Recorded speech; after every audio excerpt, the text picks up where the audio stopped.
Hello, I'm Wayne Miller, and I will be leading Adult Sunday School this week.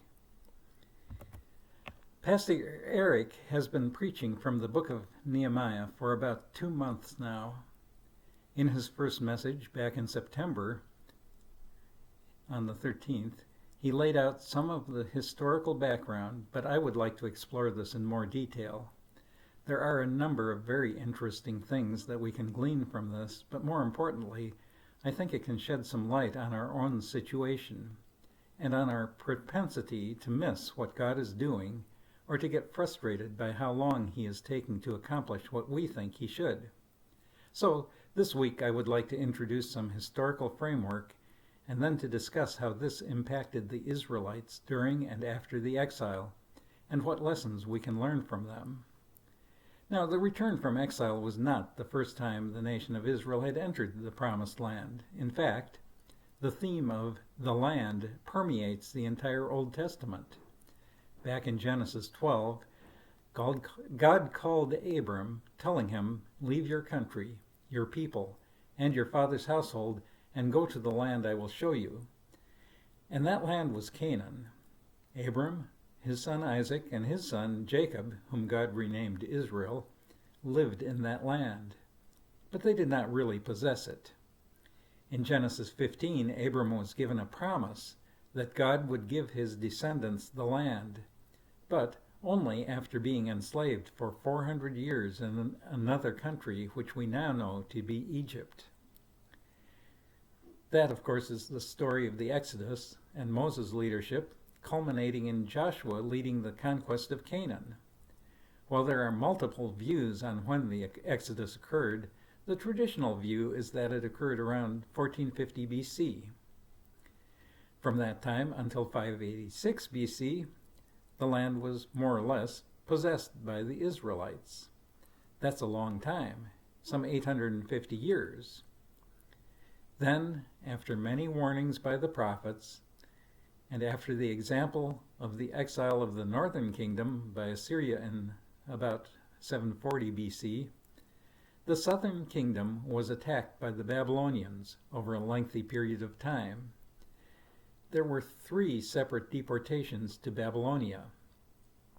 The first occurred in 605 or 606 BC, when most of the royal family and other high officials were taken to Babylon. Daniel was one of those. Then in 597, about 10,000 more of the chief men were deported, including Ezekiel. And finally, in 587, the city was besieged and basically starved out. The siege lasted into 586, when the city fell. Many people died, many others were deported, the temple was destroyed, and the city was burned. The poorest people were left in the land. They were slaves of Babylon and were expected to grow crops which would not only sustain them, but would be a source of income for Babylon. Now, if you remember our study in Jeremiah 3 years ago, you will recall that after that, the governor who was appointed by the Babylonians was assassinated. And in fear of reprisal, the remaining leadership and many of the people decided to flee to Egypt. And also recall that they asked Jeremiah to inquire of God whether that was the right decision. But when Jeremiah reported that God wanted them to remain in the land, they refused. Jeremiah told them that they would die in Egypt. And indeed, there is no record that any of them ever returned to the land of Israel.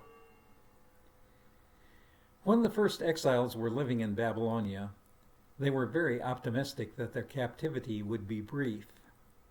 Weren't they the chosen people? And wasn't God powerful enough to overcome the Babylonians? False prophets appeared both in Babylonia and in Israel, saying that God would restore them to their homeland quickly.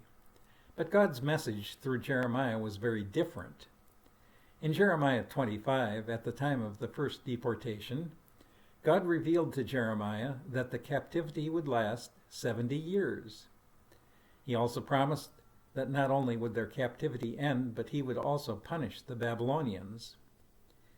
In his well-known letter to the captives, written after the second deportation in 597, He reiterated the prophecy of a 70-year exile. He said, "This is what the Lord says. When 70 years are completed for Babylon, I will come to you and fulfill my gracious promise to bring you back to this place." That's in Jeremiah 29:10. So through Jeremiah, God instructed the people to be patient, to settle down and live normal lives. Now, God punished Babylon as he had promised, and the Persians under Cyrus defeated Belshazzar of Babylon in 539 BC. Within the first year of his rule of Babylon, Cyrus made a proclamation allowing the Jews to return to Israel. You'll find that in Ezra chapter 1. And in 537, the first exiles, around 50,000 of them, returned, led by Sheshbazzar, who is called the Prince of Judah. This was approximately 70 years after the first deportation. Their first order of business was to rebuild the altar in Jerusalem. This was completed fairly quickly, in about 3 months. Next, they turned their attention to rebuilding the temple, but this turned out to be a much slower process.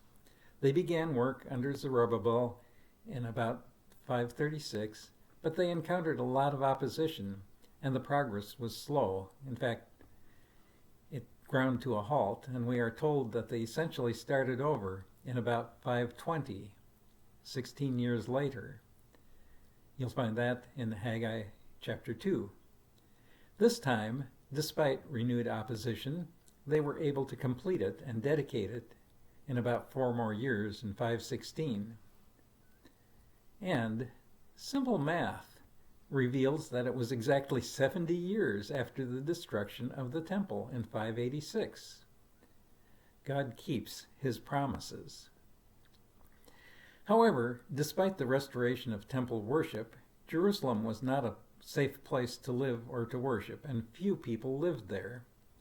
Most of the returned population lived in and around small towns and were farmers and shepherds.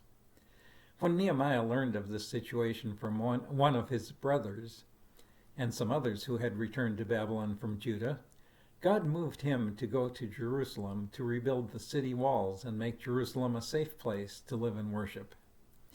This was in 445 BC, about 90 years after the first Jews had returned, and 70 years after the temple was completed. Once there, Nehemiah made rapid progress, despite a good deal of opposition, and in 52 days the walls and gates were completed. Following that, lots were drawn to populate Jerusalem with about 10% of the population of Israel. Now, think about that timeline for a moment. From the time of the first deportation to the completion of the wall of Jerusalem was about 140 years. Now imagine yourself living in the captivity and expecting God to restore you to your life in the promised land. Or think about being one of the early returnees, living in the land, but not in a safe or settled situation.